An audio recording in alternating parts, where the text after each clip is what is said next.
Good afternoon, everybody. I want to start by acknowledging, as the president did a little while ago, that a great American, Kirk Cochran, was killed in the terror attack in London yesterday. Our prayers are with his family and friends. We're aware of reports that another American citizen was injured, as well as potential as the story continues to develop. We stand ready to provide consular assistance, but considering some privacy concerns, I'm not going to further discuss this current state of any of those individuals at this time. As I said yesterday, the President spoke with UK Prime Minister May to offer his condolences and pledge the full cooperation and support of the United States government in responding to this attack and bringing those responsible to justice. Now a little bit on a today's schedule. This morning, after receiving his daily intelligence briefing, the President met with over 30 members of the House Freedom Caucus to discuss building momentum towards replacing and repealing Obamacare with the American Health Care Act. The members of the Freedom Caucus thanked the President for engaging with them throughout their negotiations, and the President likewise thanked the group for their willingness to work closely with the White House and their colleagues to craft the strongest bill possible. The group agreed that their ultimate goal is to implement a system that will drive down costs and increase access to health care for millions of Americans, and this meeting was, I think, a very positive step towards achieving that goal. This is just the latest in a series of discussions in person and on the phone that the President, the Vice President, and his team have had holding with the Republican House members on the American Health Care Act. This afternoon, we expect the President to continue those meetings with members of the Tuesday group from the House coming up here later today.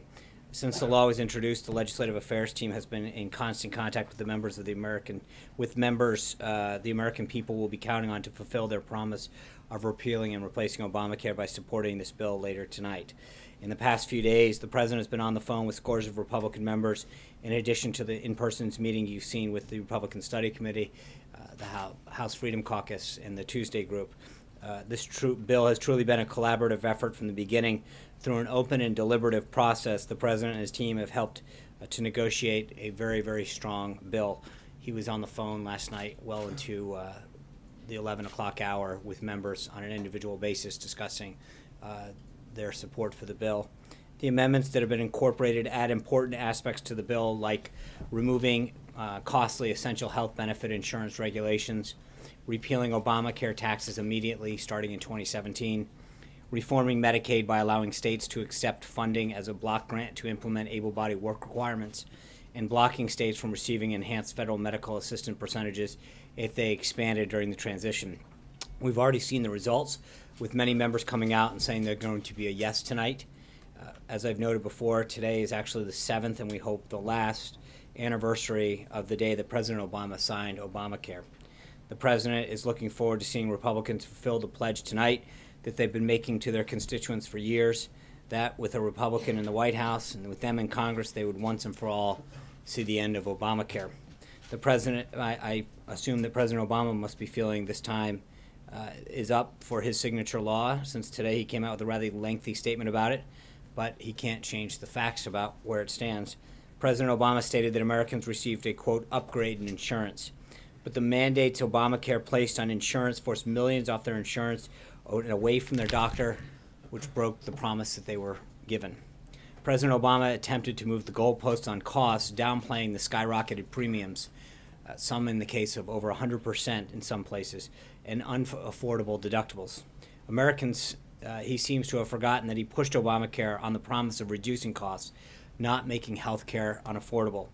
President Obama said Obamacare isn't, quote, in a death spiral, but enrollment is nowhere near expectations, and this year it's actually declining. Insurers are fleeing the exchanges in 1 in 3 counties, and America only has one insurer.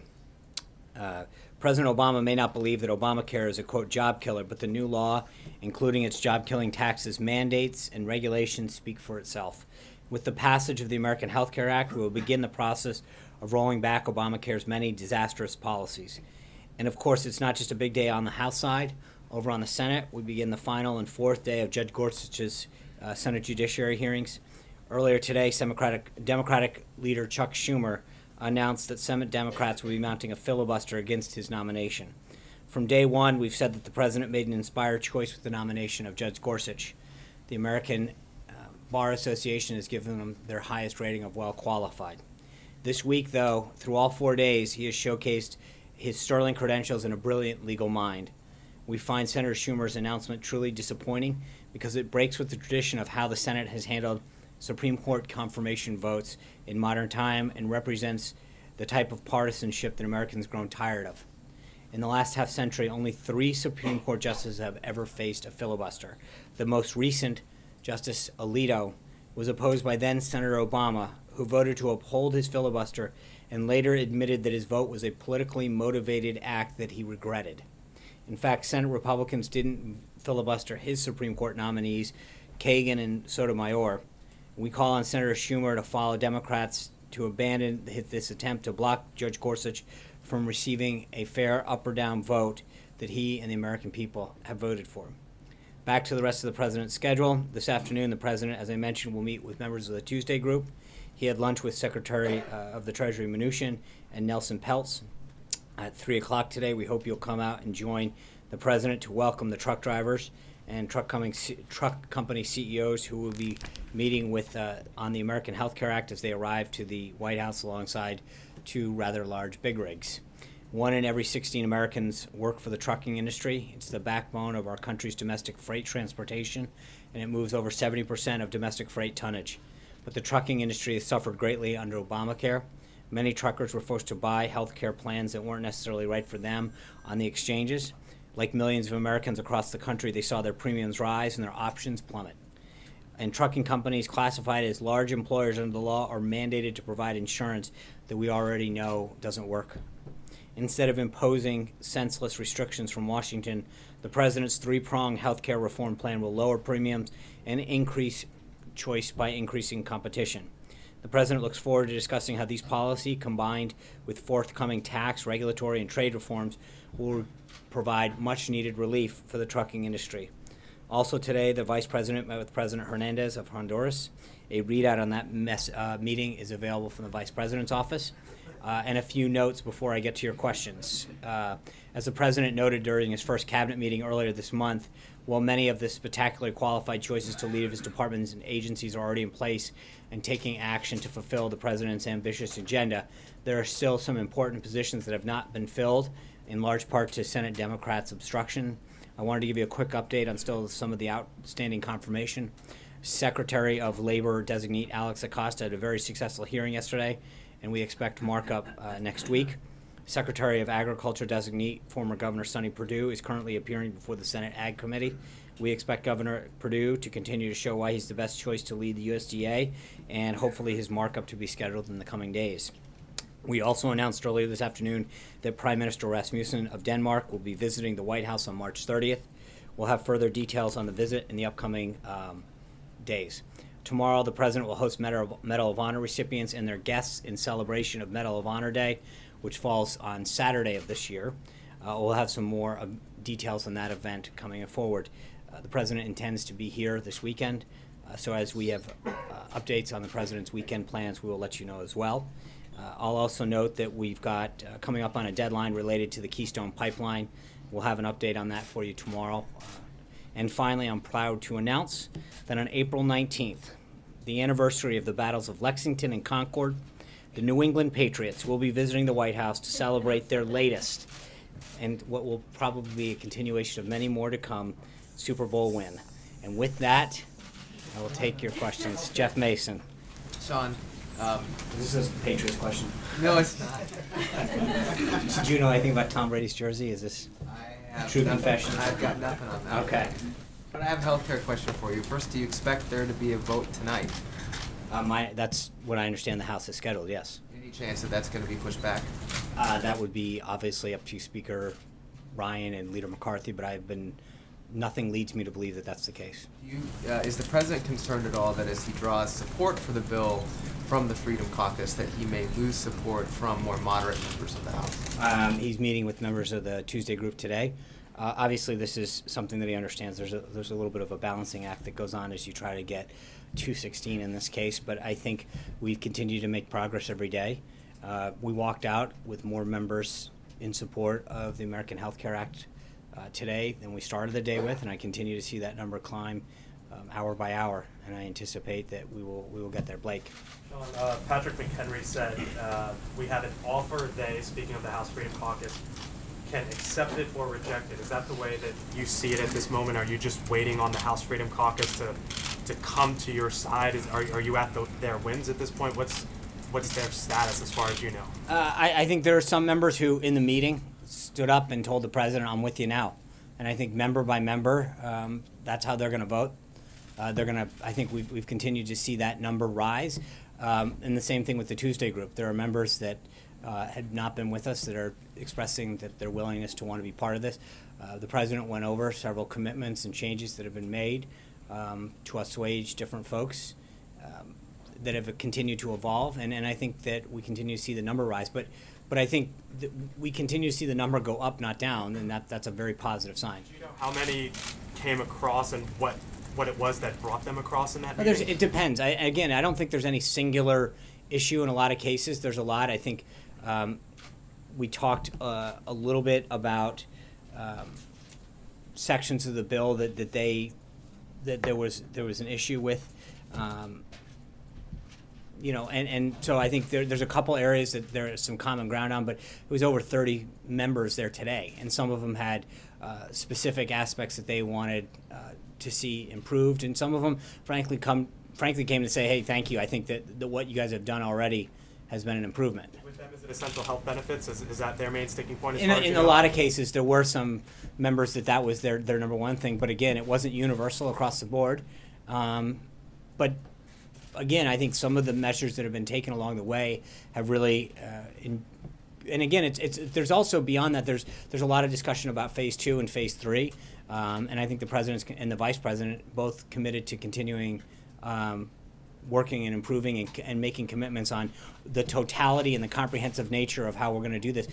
For a lot of these guys, it really comes down to premium increases. They're very concerned about what they're seeing their constituents face, and I think the president and the vice president, Secretary Price, Director Mulvaney, Reince Priebus, Chief of Staff, the Legislative Affairs team, we're all continuing to work with them to talk about certain measures that have been put in place to drive down cost. And I think when you realize it, what we've continued to talk about, that costs are too high, premiums are spiking, deductibles are going up, choices are going down, these are real concerns for constituents of these members. And I think that as they see an overall and total commitment of this, it's making them feel a lot better about not just this bill, but phases 2 and 3. Matt. Thanks. 2 questions, both on healthcare. First one, is the president open to removing protections for pre-existing conditions from the bill? I think that's been something that he's been very clear needs to stay in there. Okay. Secondly, about this essential benefits protections, obviously among those is maternity leave. So how would removing that jive with the president's promise during the campaign to expand maternity leave? Obviously, this would take it out, and insurers would no longer have to provide that. Yeah, and again, I don't want to get into a benefit by benefit discussion here, but I think that there's a lot of concerns, as I just said to Blake, that part of the reason that premiums have spiked out of control is because under Obamacare, there were these mandated services that had to be included. And what happened is that older men, older women who had gone past maternity age were buying benefits that weren't necessary for them. People who were at the younger end of the age scale were buying end-of-life benefits. And I think this goes back to the nut of this discussion, Matt, which is we have now gone down to a system where in 1/3 of all counties there's one choice. And it's this potpourri of mandated benefits that everyone has to have. We've lost consumer choice. And so people are paying for benefits that neither they, their spouse, their family needs, which is driving up costs for everybody. And so part of it isn't about necessarily a benefit. It's about a series of benefits being mandated for that everybody. And so what has happened is that the costs of health care for every individual has gone up and the choice has gone down. And I think there is a philosophical discussion that is going on about what we can do to make sure that people have actual coverage, something that we've talked about before, but doing so in a way that doesn't drive up the cost for everybody. So one follow-up on that then, is the president concerned that without having those essential benefits in there, you'll have a situation where women are just de facto paying higher for health insurance? Obviously, they'd be paying for maternity leave. No, you could have a family plan. I mean, in other words, the point is that it's not, again, you're picking one benefit and trying to extrapolate it.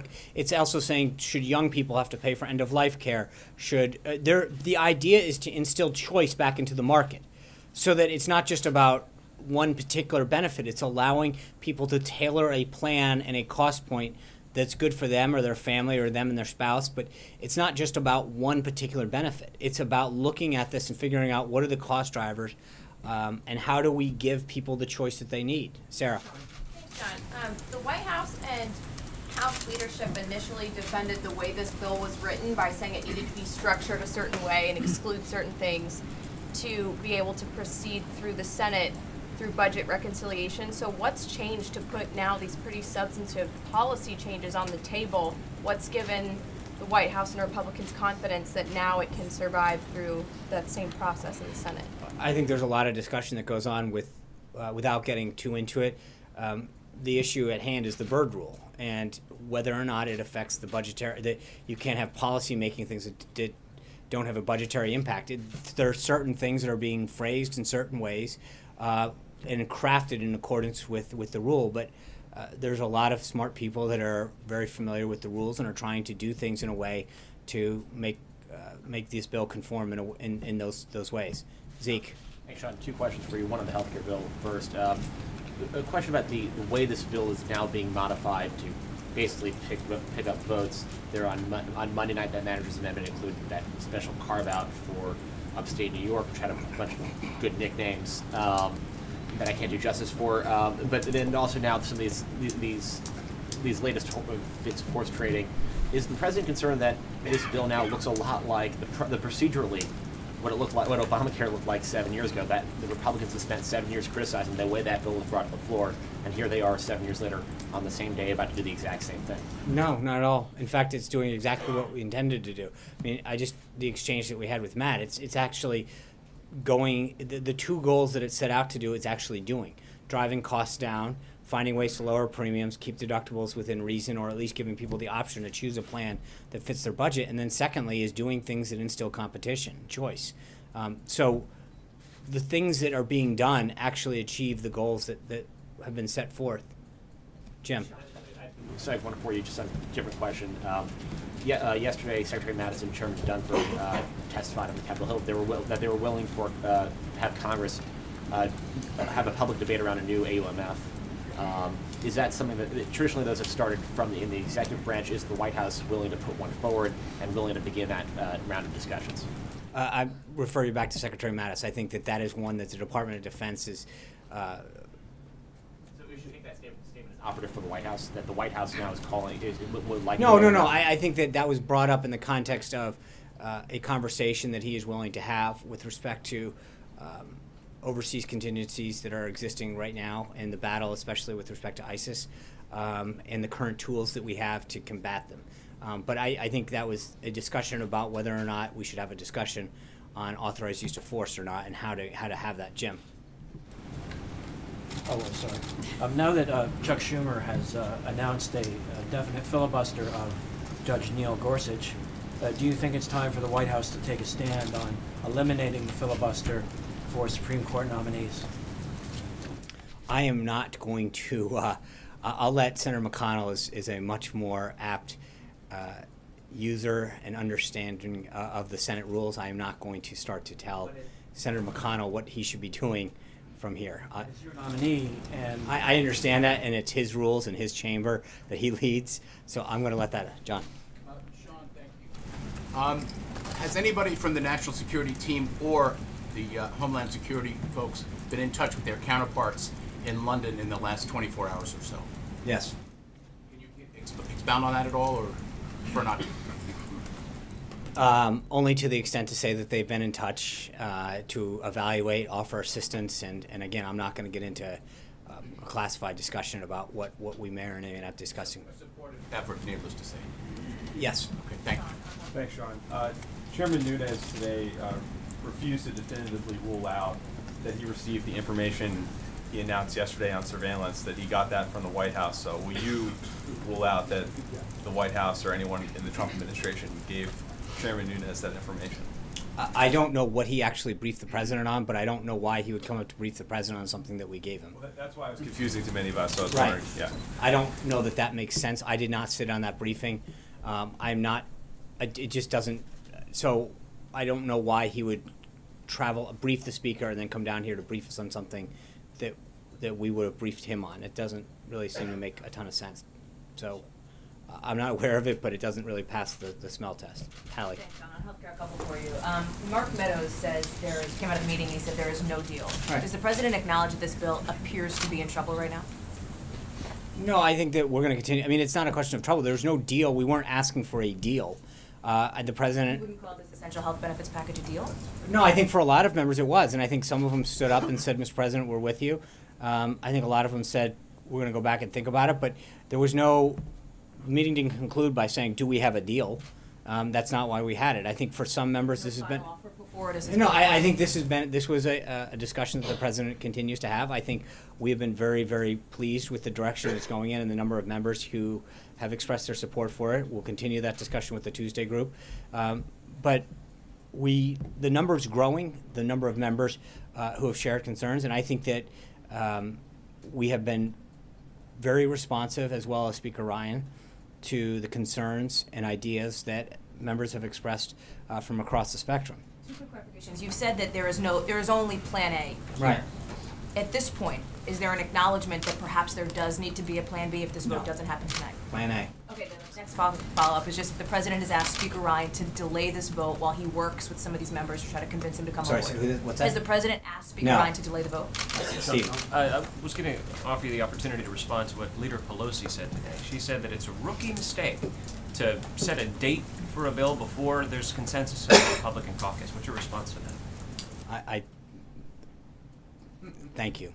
I appreciate that. I think we have a pretty strong record on the Republican side of getting bills passed, getting things done.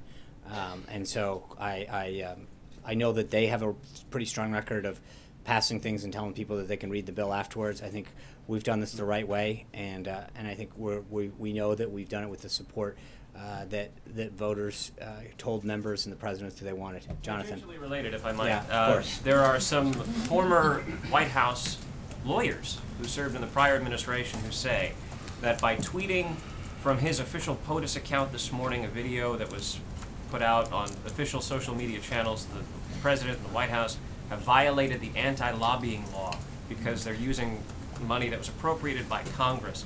Is that a concern you guys appreciate? Is it something that's been talked about here? It is not the president.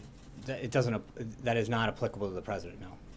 So there is no. I mean, I believe you're referring to 18 U.S. Code 1913, if I'm correct. I think we're pretty good on it, Jonathan.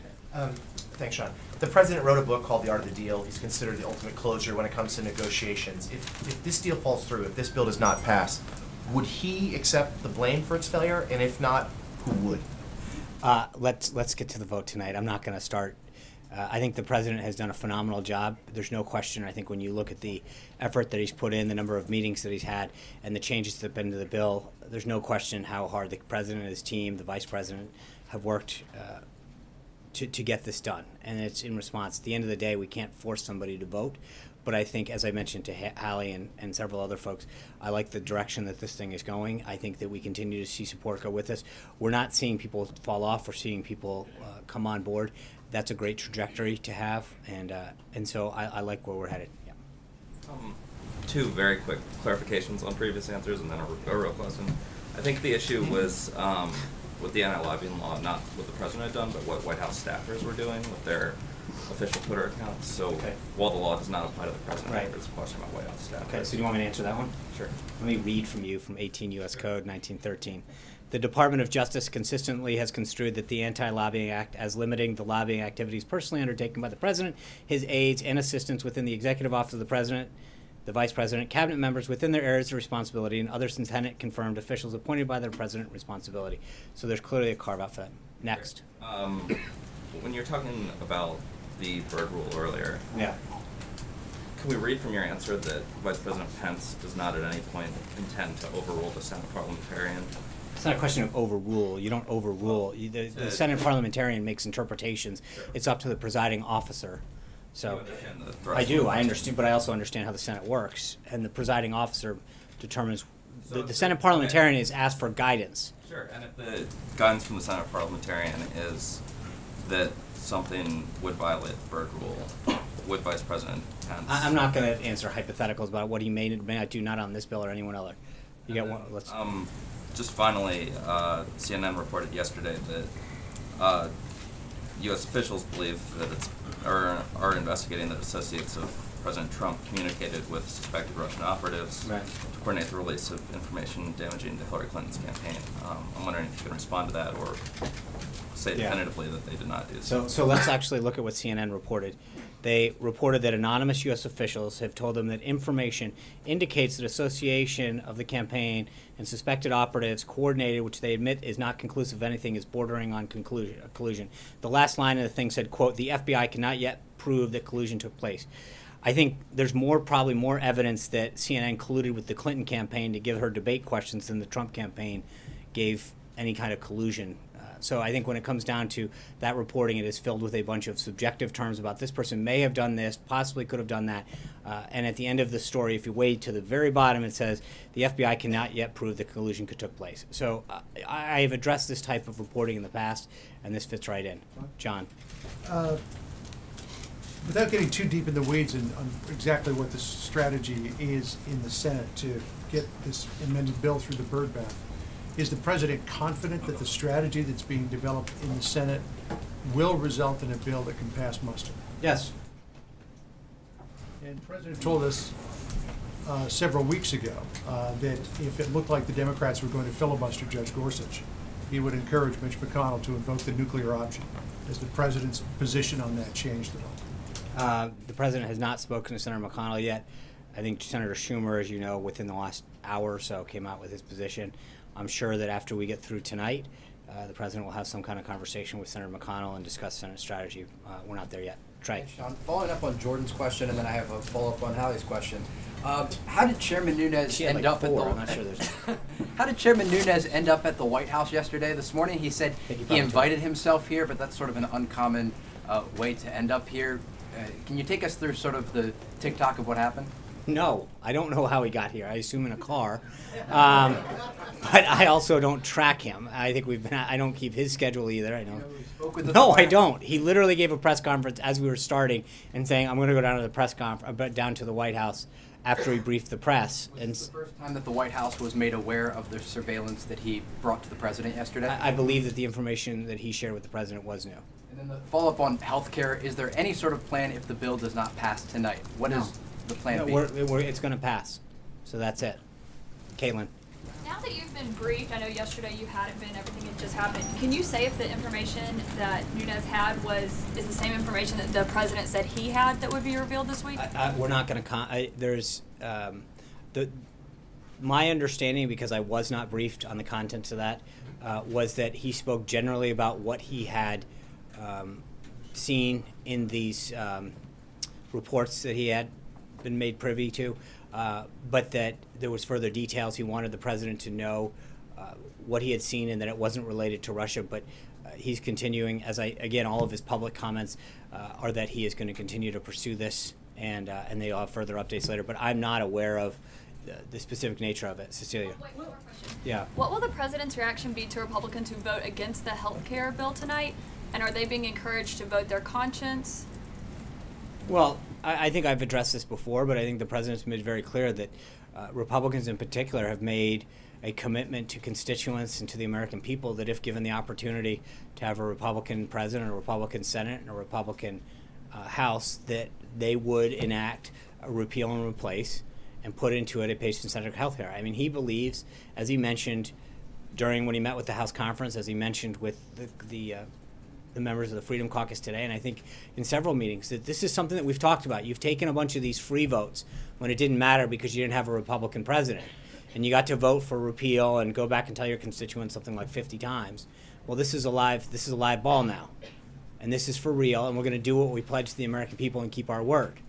And he's made it very clear that part of the reason that he got elected is because he went out and made a series of bold pledges to the American people about what he would do if he were president, and he's acting on those. And he's acting swiftly and boldly with respect to this in particular. and that he believes that not just him, but that members of the House and the Senate have an obligation to fulfill the promise and the pledge that they made to the American people. Cecilia. Regardless of what happens tonight, will we hear from the president? Will he come out and make a statement? I think it's going to depend on what time the vote is.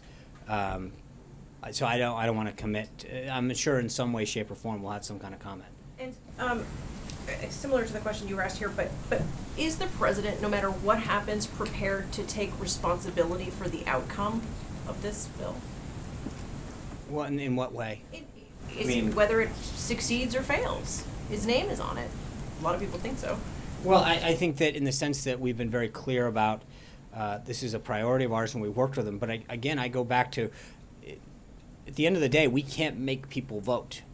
We've done everything we can to listen to them, to incorporate their thoughts, to incorporate their ideas, to make the bill as best we can. But it's a balancing act, make no mistake about it, that there's a full spectrum of folks in the House that have disparate desires. But I think we can all commit that this is the one vehicle that's going to repeal something that almost every single Republican that I'm aware of has pledged to do if they were reelected or elected. And I think that there's a desire to that. Well, we understand that not every member is going to find this perfect. That's what happens when you need to get, in this case, 216 votes. But it's the best bill that takes into consideration all of the concerns and all of the goals and all the values. And I understand that in a lot of cases, some of it isn't a question of the policy. It's a question of the timing and some of the things that people want that are happening in phase 3 and phase 1. But as we've addressed, the Byrd Rule, which is, to most people this arcane thing, probably even in the House, that don't have to deal with it in the Senate, that deals with whether or not, and if it is loaded up with things that are stricken, then it doesn't serve us any good. I think that we have put together a very comprehensive approach to addressing how to actually repeal and how to actually replace. I think the president walked through with the House Freedom Caucus today several of the administrative acts that Secretary Price would be taking in accordance with the authority that was granted to him by the Obamacare legislation and by some of the actions that Secretary Sebelius took back in 2009. There's a lot of concern among members about some of the sequencing on things, and I think that we have continued to not. So this isn't just about policy. Some of it's about sequencing and timing. And I think the president and the vice president and the rest of the team have done a lot to reassure them on the sequencing and how this thing is going to act. So that discussion, I think, has continued to be very productive to reassure members how this thing is going to happen and take place. Amen. Thanks, John. A moment ago, you said there were some members of the House Freedom Caucus in the meeting today who were no's, who stood up and said, Mr. President, I'm with you. Can you tell us how many of those there were and what their names were? Not yet. Well, I'm not, because, and I'm not trying to be cute about this. I think as we do this, as we do the whip count, I think, as you can imagine, that we've got to make sure that we don't, that this balancing act, and you've got to now make sure that certain people don't fall off the end as you pick up certain people. And so we're keeping that vote total rather tight right now, but I feel very buoyed by the direction that we're headed in. Can you give us a sense of what specific offer was made? There's been reporting that the final offer was put on the table for these guys. What specific changes did the president offer them today that were new that we haven't seen before? It's not just changes, as I mentioned to Cecilia. Part of this is some of the administrative stuff and making sure that they have reassurances that certain things that Secretary Sebelius enacted when she enrolled the bill, when enacted the bill, that will be acted upon immediately, and so there was an enumeration of some of those things, and a commitment on some of the other aspects of support that would be given for the Phase 3 bills about buying across state lines, increasing HSAs. There was a lot of talk about that, and that's where I think a lot of this comes down to right now, especially among those members. They feel very good about the changes that have been made in the manager's amendment, and they feel very good. There's some question about the commitment and changes that might take place in the Senate, and so that there was a lot of, can we count on this when this happens? So I just want to, some of this is working that way. Goyle? Thank you very much, John. 2 questions, please. One, as far as 68 countries representing against terrorism or against ISIS at the State Department under the leadership of Secretary of State Tillerson, there was a advisor to the president of Afghanistan, Mr. Humayun Kami, here speaking at the CSIS, and also day before yesterday at the Atlantic Council. He was addressing Mr. Salahuddin Rabbani, who is the foreign minister of Afghanistan. What they both were saying or addressing the audience at these two think tanks, that unless we control two countries who are financing and training, Saudi Arabia is financing in the name of charities, and Pakistan is training. So what is the presidential message to this group? At the same time, there is a Mr. Afjal Saeed who is wanted by the U.S. $10 million. There is a bounty on him, and he is openly spilling hatred against the U.S. and India in Pakistan, in Lahore. So where do we go from here? So Secretary Tillerson's in the meeting of, have been going through this meeting with 68 of those members that are committed to addressing Syria and ISIS. I'm not going to get ahead of the internal discussions that Secretary Tillerson's having related to the administration's review of Syria's policy in particular.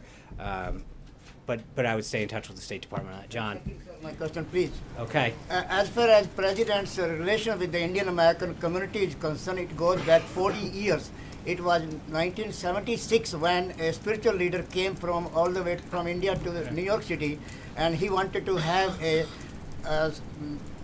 parade, Festival of India in New York, but they didn't have any resources or sources. But Mr. Trump, that time, Donald Trump, came out and helped the group to go on this festival. But now, candidate Trump was also among the Indian American community celebrating Diwali in New Jersey. Same group who has been now at the White House this weekend, a peaceful prayer and vigil. They are asking the president to come out or meet the Indian American community against hate crime, or somebody from the White House. Well, I think we've discussed the nature of hate crimes in the past, and we've condemned the act that happened in Kansas earlier this year. Obviously, I'm sure that this is a very important issue for them. The president's right now focused in particular on getting Obamacare repealed and replaced. The issue in London, there's a lot that's occupying his time, and I'm sure that we will continue to monitor that situation as well. Mara, maybe someday. We'll see. Essential health benefits. Yeah. The president said to Tucker Carlson that he wasn't going to, if his people weren't taken care of, he wasn't going to sign anything. And I'm wondering what he says to people who voted for him, who relied on the provisions for opioid addiction, things that were included in those essential health benefits, if they go away. With respectfully, I think that's a false choice. Again, the problem with Obamacare is it took all of these benefits, mandated that they had to be offered, and what happened is it spiked insurance rates, it spiked deductibles, and choices went away. And the point isn't making a benefit go away or not, and that's why I think it's respectfully a false choice. It's actually offering options to people. It's literally like any other service or product that we have here in this country, where you can buy what you want. Sometimes it's at a lower price point because that's what you can afford. Sometimes you buy features on a product because you want those features. Sometimes you determine that you don't need. But people should have choice in the healthcare market just the same way that they do in almost every other industry. I mean, that's the point. It's not about giving or taking. It's about the point that they are being mandated in a way, and that's the point, is that people should buy what they want and what is appropriate for themselves or their family. I mean, right now, where do the essential health benefits stand? That they're going to be part of this bill, or still? I think my understanding is they're part of the House bill. Yeah, Alexis. So just to follow up on Mara's question, I think part of the inherent question is a lot of people buy insurance not knowing what they're going to need. So Mara suggests. Well, I think if you're an older man, you can generally say that you're not going to need maternity care. That's possible, but here's the question Mara was suggesting. Opioid and drug addiction, you don't buy your insurance and say, I really need that backup coverage because I think I'm going to get addicted to painkillers or opioid drugs. So the question is the president confident that the kind of choice he has ambitions for would be offered by insurance companies on their own volition? I think several plans, I'm sure. I mean, again, you're asking, I think there's a market for things, but like anything else, I don't think you buy insurance for anything, Alexis, guessing, saying, hey, I assume that if my house burns down, I'm going to need to replace all these things. You buy insurance, that's the whole point of insurance. And I think when people look at it, they're going to buy what they may not need, but they're going to evaluate it. And that's the same thing when you look at a retirement plan or car insurance or anything else. You evaluate what your needs are and then make the decision what's best for you or your family. Sarah. President Trump did not collude with suspected Russian operatives and coordinate on the release of damaging information to Hillary Clinton's campaign. So say the first part of it again. Can you say unequivocally That- that associates of See, I President think Trump this is, with all due, again, yeah. And this is, the way that the term associates is flown around, I don't understand what that means. If you're talking about employees of the campaign, employees of the transition, or in the White House, that's one thing. But the way that this term associates gets thrown out, and again, we talked about this yesterday, you pull out a gentleman who was employed by someone for 5 months and talk about a client that he had 10 years ago. No, I can't unequivocally say that nobody ever in his past who may or may not have come in contact with him, who sat next to him at a plane, who grew up with him in grade school, because that's a lot of times this associate. The gentleman, Paul Manafort, you're referring to as a campaign chairman. No, I get it, and you're going, right, no, I understand who he is. Thank you, I'm well aware of Paul, as I read it out yesterday. But the point that I'm making is when you use a term like associate and you use all of these subjective terms, there's a reason that you're doing it, which is because you don't have anything concrete. If you do, come back to me and ask, does anyone in the White House? Is anyone in the transition? But when you throw out a vague term like that, it's a catch-all. Can you be certain that no one who works for Time Life Turner has ever done anything illegal? I think that's a pretty broad way of casting a net that, or who has visited the building. I mean, that's what you're equivocally saying. Question of anonymous sources, I mean, you clearly have an issue with the way that they have been used among Well, I think a lot of intelligence officials, but people in this White House are often on background. They are often appearing as anonymous sources. Devin Nunes has used an anonymous source to present his intelligence. So why is it acceptable in that case, but not? But first of all, there's two issues here. Number one is what I have a problem with, and in specific with the reporting that your network did yesterday, is it was one subjective term after another. It was associates that may or may not be there. So all one subjective term after another with no concrete proof that anything happened. No way. When you use a term like associates, you don't even put a time frame around it. It's a little bit nebulous at best to suggest that somebody over and over again making a claim the way you do and the narrative continues without any substantiation. When you're talking about Nunes, there's a reason that with someone who's dealing with classified information can't go out into public and reveal certain things because. No, that's not what he said. I don't think he ever said that anything wasn't classified. But there are certain things that the methods. Able to talk about it because it was not classified. No, he's able to talk about the subject. He cannot talk about the specifics, would be my suggestion, that you can't talk about specifics of a case in terms of the sources and methods and the individuals. Because part of what's happened is that a lot of the individuals who've been masked or unmasked are supposed to be classified. So just because something's gone into the public domain doesn't make it any less unclassified. That's the problem. Sean, the nuclear posture review is commencing with this administration. Can you assure us that everything is on the table, including a lifting of a moratorium on nuclear weapons testing and also developing new nuclear warheads? I don't have a full readout on that at this point. I'll either get back to you or I'll have someone from the NSC to get back to you. Katie. You keep saying that there's not a plan B for healthcare. President Trump has repeatedly said that Republicans should just allow Obamacare to collapse because Democrats will own that, and therefore maybe we shouldn't do anything about it. But it's not fair to the American people to do that. Is the reason there's not a plan B is because the president's plan is to allow Obamacare to collapse? No, the president's plan is to pass the bill tonight, get it onto the Senate, and then sign a bill once it goes through conference. That's the president's plan, and that's what the president's been, fighting for it. That's why the president's been trying to make it stronger and stronger every day.